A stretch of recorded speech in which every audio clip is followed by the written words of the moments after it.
Votre fortune est estimée à 8,1 milliards de dollars. De ces milliards que vous avez accumulés, Alors une fortune de plus de 100 milliards de dollars, Bernard Arnault. C'est Elon Musk qui est devenu hier l'homme le plus riche du monde, 188 milliards de dollars. Ah, devenir riche, on en a tous rêvé, d'avoir réussi sa vie et d'être devenu un milliardaire. En même temps, c'est compliqué de ne pas y avoir pensé. On entend beaucoup parler de ces génies qui ont réussi leur vie. Qui ne connaît pas les milliardaires français comme Bernard Arnault et Xavier Niel, ou encore les Américains Jeff Bezos, Bill Gates, Mark Zuckerberg et Elon Musk. Partis de rien, puis avec une idée de génie et beaucoup d'audace, ils ont réussi à créer un empire économique sans égal. Ces self-made men, on les voit partout dans les médias. Pour leurs exploits inédits ou pour parler de comment ils sont partis de rien jusqu'à une fortune surabondante. Et des millions de personnes les suivent sur les réseaux sociaux et les regardent partir en vacances dans l'espace. T-minus 90 seconds and counting. All systems are go. J'ai voulu analyser leur succès pour comprendre les secrets de leur réussite et pour vous donner les clés en main pour que vous puissiez devenir riche comme eux. Alors, quand on parle de milliardaires, il y a toujours un nom qui est présent dans nos esprits. C'est celui du magazine Forbes. Ce magazine a commencé à faire la liste et le classement des milliardaires du monde en 1987. Bien sûr, pas tout le monde dans le classement est considéré comme un milliardaire autodidacte. C'est que depuis 2014 qu'ils notent de 1 à 10 les milliardaires self-made. À côté des personnalités comme Zuckerberg, Bezos, Niel et Musk, on trouve l'indication self-made. Selon le classement self-made de 2021, 70,5% des milliardaires dans le classement Forbes ont fait leur fortune eux-mêmes. Comme Elon Musk, qui s'est retrouvé avec une dette étudiante à 6 chiffres après l'université, ou encore Jeff Bezos, qui préparait des hamburgers à McDo quand il était ado. Et s'ils sont devenus si riches à partir de rien, alors pourquoi pas toi? Je me suis donc penché sur plusieurs de ces milliardaires et j'ai trouvé 4 éléments qu'on peut retrouver chez la plupart de ces personnes. Commençons donc par le premier. Et oui, la richesse et les privilèges familiaux expliquent le succès d'un grand nombre de milliardaires qui se trouvent au sommet de notre hiérarchie sociale. Prenons par exemple Elon Musk, Jeff Bezos, Bill Gates et Bernard Arnault. C'est les 4 personnes les plus riches de 2021. On connaît tous leur histoire convaincante de leur succès self-made. Bill Gates a commencé à développer des programmes informatiques et Microsoft dans un simple garage. C'était simplement le garage de ses parents. Mais cette histoire, ancrée dans l'imaginaire collectif, oublie de nombreux détails. La mère de Bill Gates, par son travail en tant que femme d'affaires, avait des contacts avec le président de IBM. À savoir que IBM détenait 70% du marché informatique entre 1960 et 1980. Pour accéder à la micro-informatique professionnelle, vous pouvez bien sûr assembler vous-même votre système. Ou plus simplement, allez donc voir un distributeur agréé IBM PC. Il vous donnera la solution IBM. Vous verrez. La mère de Bill Gates a assuré que le géant IBM sollicitait Microsoft pour développer un système d'exploitation pour leurs ordinateurs. Et ainsi, avec ce contrat, elle a propulsé l'entreprise de son fils. Jeff Bezos aime raconter l'histoire d'un jeune homme qui s'est forgé une éthique de travail solide en travaillant chez McDonald's. Puis après son parcours à l'université de Princeton et ses aventures à Wall Street, il a finalement tout mis en jeu avec l'idée folle de vendre des livres sur Internet. Et c'est là où le récit prend toujours une pause dramatique, quand il a créé Amazon dans un garage avec rien d'autre qu'un rêve en tête. Avec audace et cette idée, il deviendra le géant de l'Internet qu'on connaît aujourd'hui. Mais cette pause dramatique omet le fait que ses parents ont investi proche de 250 000 $ dès le début de l'entreprise en 1995. Ces 250 000 $ équivaut à presque un demi-million aujourd'hui, après un ajustement en fonction de l'inflation. Et comme on le sait tous les parents dans le monde ont 500 000 $ prêts pour l'entreprise de leurs enfants, ou des connexions haut placées qui assurent leur succès. En tout cas, l'omission du rôle des parents est récurrente dans le récit de ces self-made men. Et on retrouve exactement la même chose, la même omission, chez Zuckerberg et le favori français Bernard Arnault. Quant à Elon Musk, le milliardaire favori des internets, a-t-il réussi sans ses parents? Je vous le laisse deviner et je vous donnerai la réponse à la fin de cette vidéo. Particularly if you're starting a company, you need to work super hard. 7 days a week, all the time. Work hard like, every waking hour. Vous n'avez pas des parents riches et bien placés? Ne vous inquiétez pas. Il reste encore 3 autres méthodes pour devenir un milliardaire. L'exploitation est une excellente manière pour devenir riche. Si Jeff Bezos compte aujourd'hui parmi les personnes les plus riches, c'est parce qu'il a fait sa fortune sur le dos de ses travailleurs. Il a tellement profité des salaires minables de ses employés que s'il donne actuellement toute sa fortune aux 1,3 million de travailleurs d'Amazon, chacun de ces travailleurs recevrait 140 000 $. Bon, je sais ce que tu penses. Les salariés, ils ont signé un contrat et puis tant pis, c'est comme ça. Mais en plus d'un salaire minable, les employés d'Amazon travaillent dans des conditions ignobles. Dans les entrepôts d'Amazon, la pression pour être le plus productif possible est tellement intense que les travailleurs pissent dans des bouteilles pour ne pas perdre de temps en allant aux toilettes, qui sont obligés de continuer à travailler pendant qu'une tornade fonce sur un entrepôt et cause la mort d'un employé. Puis parfois, quand un collègue meurt dans l'entrepôt, les employés doivent continuer à travailler. On va faire comme si de rien n'était. Ces faits viennent des États-Unis, mais en France, ce n'est pas forcément mieux. La productivité des employés reste le plus important. Regardez autour de vous, il n'y a pas de conditions de stress. C'est très petit pourcentage. Et Gildas, il m'a dit qu'il faut des choses. Je mets mon là pour savoir pourquoi. Elle risque quoi, ta gueule? La fin de leur contrat, quoi. Tu parles à personne. T'as le droit, on a le droit de parler au moins? Non. Mais même si on se focalise sur une définition plus grave de l'exploitation, ça continue à jouer un rôle important dans la richesse des milliardaires. Tous les ans, il y a de nouvelles histoires qui sortent sur des travailleurs qui risquent quotidiennement leur vie pour un salaire minable, l'exploitation d'enfants, d'esclavage et plein d'autres problèmes. Peut-être que ces milliardaires ne sont que des boucs émissaires d'un système économique mondialisé et trop dérégulé. Mais il semble évident qu'ils mettent bien plus d'efforts à se remplir les poches et à sauvegarder leur réputation au lieu de lutter contre l'exploitation. Comme on vient de voir, même si on a eu le soutien d'une famille bien placée, ou qu'on s'est enrichi par le fruit du travail de personnes dans des conditions minables, on peut quand même prétendre qu'on est un self-made man. Mais il y a quand même un facteur de succès qui est réellement propre à ces individus. Vendre son âme au diable. Bon, pas vraiment. Mais sur le chemin pour devenir milliardaire, il y a de multiples moments où il faut faire le choix de faire passer le profit avant tout, même le malheur et la vie des autres, ou de ne pas respecter la loi. Pour Xavier Niel, c'est le piratage des décodeurs de Canal+, qui fait qu'il a été repéré par la DST, la Direction de la Surveillance du Territoire. Ils lui ont donc proposé un deal, une poursuite judiciaire ou travailler pour eux contre les intrusions soviétiques. Et vous démarrez en gagnant de l'argent, notamment en piratant les décodeurs de Canal+, ce qui était évidemment illégal. À un moment donné, vous vous faites prendre par la police. Oui. Et là, plutôt que de vous condamner, il vous propose un marché. Qu'est-ce qu'il vous propose exactement? Plutôt que de vous emmerder, essayons de constituer un groupe de jeunes personnes qui vont nous aider à connaître mieux cet écosystème et à avancer. Qui va nous aider? C'est qui le nous? La direction de la DST à l'époque. Ah oui, donc l'espionnage français. Ouais. En travaillant pour la DST, il a probablement rencontré des personnes qui lui soutiendront dans le reste de ses mésaventures. Une histoire moins connue de Xavier Niel, c'est l'arnaque de son entreprise des Minitel qui se connectait tout seul la nuit pour augmenter la facture de ses clients. Bizarrement, les poursuites ont été abandonnées. Ce mot pirate, c'est un peu vous, non? Je ne sais pas si c'est un peu moi, c'est envie de faire les choses différemment. C'est-à-dire que j'ai un parcours qui n'est pas le plus linéaire possible.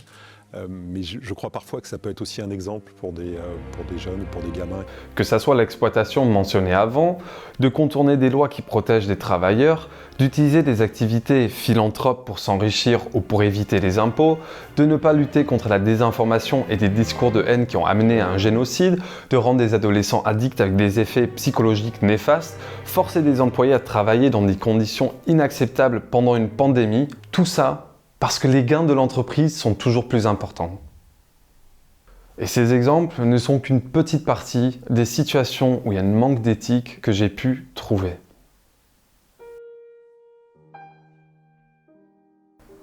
Le dernier moyen pour devenir milliardaire, c'est l'aide gouvernementale. Et on trouve une hypocrisie dans le discours des milliardaires sur ce sujet. Par exemple, en public, Bill Gates soutient l'idée que les milliardaires doivent payer plus d'impôts. Mais quand l'idée semble devenir réalité, il s'y oppose clairement. The existence of billionaires is a failure of capitalism because not enough of the capital gets too concentrated in a few people. What would you say to those people who say that billionaires shouldn't exist? I think you can make the tax system take a much higher portion from people with great wealth. I think if you go so far as to say that there's a total upper limit, that might have more negatives than positives. But you know, I may have a distorted view. We've been lobbying in favor of increasing the estate tax. Wallah, tu mens, frère. Et c'est la même chose pour Elon Musk, qui s'oppose aux subventions pour créer des stationnements avec des bornes de recharge pour les véhicules électriques. Mais ces mêmes individus n'ont pas hésité à profiter de l'aide gouvernementale qu'ils ont pu recevoir, que ça soit sous des formes de subventions, des contrats gigantesques, de l'aide d'État pour leurs employés ou des allègements fiscaux pendant que toi et moi, on paye l'intégralité de nos impôts. Forcément, c'est plus simple de demander des subventions et des allègements fiscaux quand tu as le numéro portable des présidents. Ces aides d'État qui montent à des millions et des milliards d'euros et de dollars ont joué un rôle majeur dans la création de ces empires économiques. Comme c'est le cas pour Bernard Arnault lorsqu'il a racheté le groupe Boussac avec près d'1 milliard de francs, donnés par l'État pour développer et protéger l'industrie de textiles de luxe en France. Mais il a refusé de rembourser ses dettes et a récemment été condamné à ne rembourser qu'un tiers de la somme initiale. Et ça, c'est sans compter les bénéfices que ça lui a rapporté. Il est commun pour les milliardaires de critiquer les aides de l'État et ses dépenses. Mais ce sont les premiers à en profiter. Et dès quand ça se passe mal, l'État vient les secourir. D'ailleurs, si Elon Musk a spécifiquement critiqué les subventions pour les parkings électriques, c'est simplement parce que les chargeurs de Tesla ne seront pas désignés comme le chargeur universel des véhicules électriques. Et donc, ça fera perdre de la valeur à son entreprise. Bon, quand les milliardaires se montrent méfiants des aides de l'État et critiquent les aides de l'État pour les autres, il ne faut pas oublier qu'en réalité, c'est eux qui en profitent le plus. L'image qu'on a des milliardaires, c'est celle de quelqu'un qui a mérité son succès et qui, par son travail acharné et son courage, a réussi et a amélioré sa vie et celle des autres. Mais comme on vient de voir, c'est simplement faux. On te dit toute ta vie que si tu es un bon citoyen et que tu travailles dur, toi aussi tu pourrais devenir extrêmement riche. Mais c'est une illusion. Ces self-made men ne se sont pas faits tout seuls. Ils sont le produit d'une famille extrêmement bien placée, d'exploitation, d'aide gouvernementale et ils ignorent les lois quand ça les arrange. En France, le nombre de milliardaires s'élève à 42 personnes, ce qui ne représente même pas 0,00006% des Français. Aux USA, il y en a 724, soit 0,0002%. Très peu de personnes deviennent milliardaires. Cependant, de façon perverse, le mythe du milliardaire autodidacte, du self-made man, nous fait croire que n'importe qui, même toi, la personne derrière cet écran, pourrait un jour être comme eux. L'intérêt de nous faire croire ça, c'est que ça nous pousse à agir contre nos propres intérêts. L'exemple le plus concret de ça, c'est de nous faire croire qu'il serait mieux pour tout le monde si les milliardaires payent moins d'impôts. Si seulement le gouvernement n'empêchait pas leurs idées visionnaires, qui nous sauveront de nos problèmes. Contrairement à l'État, les milliardaires savent soi-disant gérer l'argent. Puis si toi t'étais à leur place, toi aussi tu voudrais pas payer autant d'impôts. Mais cette idée est d'une ridiculité énorme. L'État n'est pas une entreprise qui doit être rentable dans tous ses secteurs. Ce n'est pas son rôle. Il suffit de prendre l'exemple de l'éducation, qui ne peut pas être rentable. Les établissements scolaires forment des jeunes qui deviendront des citoyens actifs, qui paieront à leur tour des impôts. Une meilleure éducation est certes plus coûteuse à l'État, mais forme des travailleurs plus spécialisés. C'est la même chose pour le transport public qui nous permet d'aller à l'école, voir nos amis et aller au boulot, et c'est également le cas pour le système de santé. L'État n'est pas une entreprise. Puis, ce soi-disant argent gâchis, comme ce qu'on a vu précédemment, ils sont les premiers à s'en profiter. Mais aussi par les infrastructures qui permettent le transport de marchandises et de pouvoir recruter des ingénieurs ou des employés spécialisés formés par les établissements des États. Par cette vision d'autoréussite, ils arrivent à nous imposer l'idée que de taxer les plus riches est injuste, parce que ça aurait pu être toi. Et je parle pas des petits millionnaires, mais je parle des multimilliardaires. Pendant que les inégalités se creusent en France depuis les années 80, on nous rabâche en continu qu'on peut y arriver, qu'on peut tous devenir riches. Mais la réalité, c'est que ce n'est pas possible. Tu veux devenir extrêmement riche comme Bernard Arnault, ou Xavier Niel, ou Bezos, ou Musk, ou Bill Gates? Voici ce qu'il faut faire. Il faut être né dans une famille déjà plus qu'aisée ou avec des connexions dans des cercles sociaux de pouvoir. Après, il ne faut pas hésiter à exploiter des personnes dès quand tu peux, t'en taper des lois et de ce qui est moralement et légalement juste, demander l'État de te donner de l'argent, puis mettre en place des systèmes complexes pour ne pas payer tes impôts, pour après qu'en utiliser une petite partie pour faire semblant de sauver l'humanité. Mais il faut surtout faire semblant que tu es parti de rien et que tu es une personne simple, une personne lambda, comme toi et moi. Bon, avant de terminer cette vidéo, je voulais vous remercier de l'avoir regardée. À la base, je voulais faire une deuxième vidéo pour rentrer sur certains détails. Et je voulais par exemple répondre à cette question que je vous ai posée dans la vidéo. Quant à Elon Musk, le milliardaire favori des internautes, a-t-il réussi sans ses parents? Mais je n'ai plus l'envie de travailler sur ce sujet et j'ai envie de travailler sur d'autres projets. Du coup, je vais rapidement mentionner les points de la deuxième vidéo qui ne sortira pas. Mais avant ça, je vous explique comment Elon Musk est devenu riche comme j'ai déjà tourné cette séquence. L'histoire d'Elon Musk est l'exemple parfait du self-made man et du rêve américain. Son histoire commence avec un jeune geek studieux qui s'intéresse à la science-fiction. Mais malgré les critiques et de l'adversité, il a surmonté des obstacles assez communs. Une dette étudiante à 6 chiffres, arrivé en tant qu'immigré dans un nouveau pays, il s'est fait sans aucun soutien. Grâce à l'ingéniosité de son esprit d'entreprendre, il est devenu l'homme qu'on connaît aujourd'hui. Ces histoires sont bel et bien embellies. En 2015, le père d'Elon Musk a été interviewé et il a dit qu'ils étaient tellement riches grâce à ses actions dans une mine d'émeraude qu'ils avaient du mal à fermer leur coffre-fort tellement qu'il était rempli de thunes. L'article de l'interview était plutôt passé inaperçu, jusqu'en 2019 quand des personnes sur Twitter l'ont découvert. Depuis, Elon Musk renie l'existence des richesses de son père, malgré qu'il en ait parlé lui-même à Forbes en 2014. Un article supprimé depuis le fiasco, mais qu'on peut retrouver sur des archives d'Internet. Pendant que Elon Musk prétend de ne pas avoir pu acheter un deuxième ordinateur pour sa première entreprise, Zip2, la réalité c'est que son père lui a donné 28 000 $ pour le lancement de l'entreprise qui s'est revendue plus tard pour 341 millions. C'est ce petit coup de pouce de papa qui lui a permis ses aventures pour devenir un multimilliardaire. Elon Musk, quel self-made man! Pour rapidement expliquer le contenu de la deuxième vidéo, voici les points dont je comptais parler. Le rapport à l'argent qu'ont les enfants de familles aisées et comment ça les influence à prendre plus de risques avec de fortes récompenses derrière. Qu'il y a une grosse différence entre un millionnaire et un milliardaire. Si ce cube représente 100 000, alors ça, c'est 1 million, et ça, 1 milliard. Et en temps, 1 million de secondes équivaut à 11 jours et demi. Mais 1 milliard de secondes, c'est plus de 31 années. On voit bien par ces deux exemples que de mettre les millionnaires et les milliardaires dans la même case, ce n'est pas logique. Ils ont rien à voir. Effectivement, on est beaucoup plus proche d'un millionnaire qu'un millionnaire d'un milliardaire. Un autre point que je voulais évoquer, c'est la composition de la fortune des plus riches. Il ne vient pas des revenus, mais de leur patrimoine. Sur les dernières 20 années, les salaires ont monté de 47%, alors que les CAC 40 ont plus que doublé. Et c'est la même chose pour les investissements dans la pierre. Du coup, pour devenir milliardaire, il faut avoir une somme conséquente pour investir. Ce n'est pas le fruit de ton travail qui va générer autant d'argent pour que tu puisses devenir un milliardaire. Du coup, pour devenir milliardaire, il faut avoir une somme conséquente pour investir. Et c'est une somme que pas tout le monde a. Par exemple, si moi j'investis 1 000 € avec un petit 3% de retour sur investissement et que je réinvestis les gains, et une millionnaire investit 1 million, 10 ans plus tard, j'aurai 1 344 €.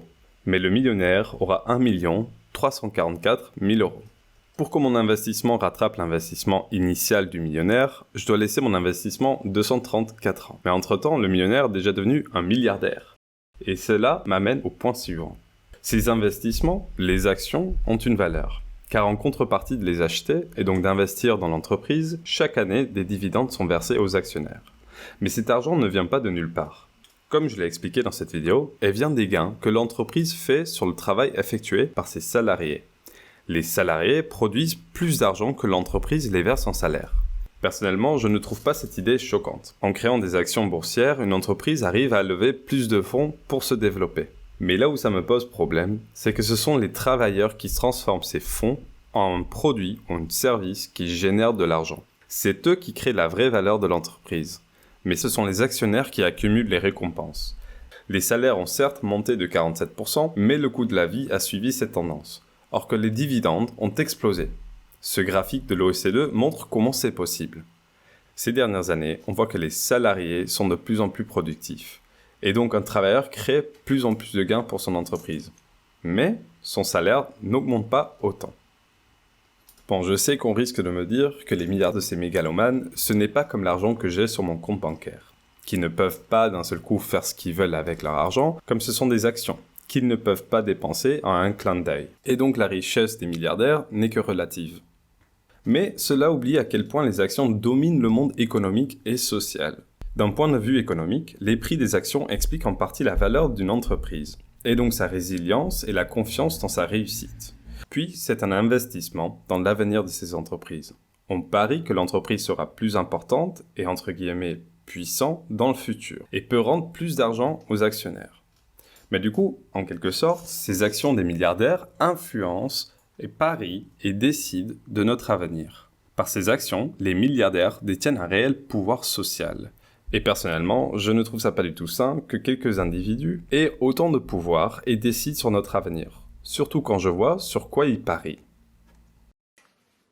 Bon, je vais m'arrêter là. Je n'ai pas du tout réussi à parler de tout ce que je voulais ou rentrer en détail pour bien expliquer comment fonctionnent certains éléments. Mais je vous invite à fouiller un peu dans les sources qui se trouvent dans le lien Google Doc dans la description. Peut-être que ça vous permettra de mieux comprendre le sujet et puis de redécouvrir ce que je voulais mettre exactement dans la deuxième vidéo.